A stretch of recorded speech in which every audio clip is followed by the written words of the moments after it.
રાજકોટમાં વિદેશી વિદ્યાર્થીઓને લઈને સઘન ચેકિંગ કરવામાં આવી રહ્યું છે। રાજકોટ એસઓજી પોલીસ દ્વારા આફ્રિકન વિદ્યાર્થીઓ પર ખાસ ધ્યાન કેન્દ્રિત કરીને આ ચેકિંગ હાથ ધરવામાં આવ્યું છે। આ ચેકિંગનો મુખ્ય હેતુ ઓવરસ્ટે અને એનડીપીએસ જેવી ગેરકાયદેસર પ્રવૃત્તિઓ પર નિયંત્રણ લાવવાનો છે। આ કાર્યવાહી સ્થાનિકો દ્વારા કરવામાં આવેલી ફરિયાદોના આધારે શરૂ કરવામાં આવી છે। સ્થાનિકોએ મારવાડી યુનિવર્સિટીમાં અભ્યાસ કરતા કેટલાક આફ્રિકન વિદ્યાર્થીઓ અને વિદ્યાર્થીનીઓના ગેરકાયદેસર પ્રવૃત્તિઓના સામેલ હોવાનો આક્ષેપ કર્યો છે। રતનપર તથા હડાડા તથા આજુબાજુના સોસાયટીના રહેવાસીઓની અવારનવાર રજૂઆતો હતી કે અહીંયા મારવાડી યુનિવર્સિટી તથા દર્શન યુનિવર્સિટીમાં આઉટ કન્ટ્રીના જે વિદ્યાર્થીઓ અભ્યાસ કરે છે એ લોકો ગેરકાયદેસર પ્રવૃત્તિઓ સાથે સંડોવાયેલા છે તથા સ્ટુડન્ટ ન હોય તેવા પણ લોકો રહે છે આઉટ કન્ટ્રીના, એટલે એ બાબતેનું ચેકિંગ ફિક્સિંગ ચાલુ છે સવારથી।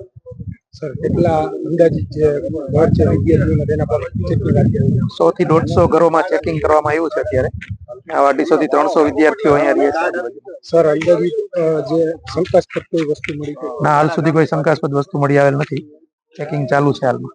કેટલા વિદ્યાર્થીઓનું ચેકિંગ હાથ ધરવામાં આવ્યું છે? 150 જેટલા વિદ્યાર્થીઓનું ચેકિંગ હાથ ધરવામાં આવ્યું છે અને હજી 100-150 જેટલા વિદ્યાર્થીઓનું ચેકિંગ બાકી છે। એ કાર્યવાહી ચાલુમાં છે અલગ અલગ ટીમો દ્વારા।